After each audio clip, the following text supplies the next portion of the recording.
Ал мінекей біз Алматы қаланың ішін кезіп, қаламыздың қоршаған ортаның, қаламыздың тазалығын сақтап жүрген жандарды іздеп жүрміз. Іздестіру саламыз. Ал мінекей таптық қазір. Барамыз, тамағымыз береміз. Қазақ Гриль деген компания ғой, естігесіздер ме? Қазақ Грильді. Келе жатқан Құрбан айт мерекесі құтты болсын.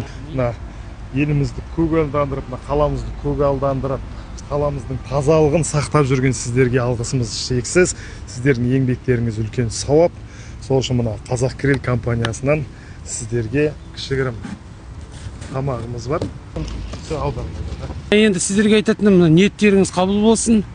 Осы сіздерге, біздерге енді осындай қуанышымен біздер еңбек жасап жүрген адамдарымызға сіздер мынандай келіп марапаттап, сыйлық беріп жатсыңдар. Рахмет. Ниеттерің қабыл болсын деймін. Амин, амин аға. Жақсы ары қаратай өстіп ел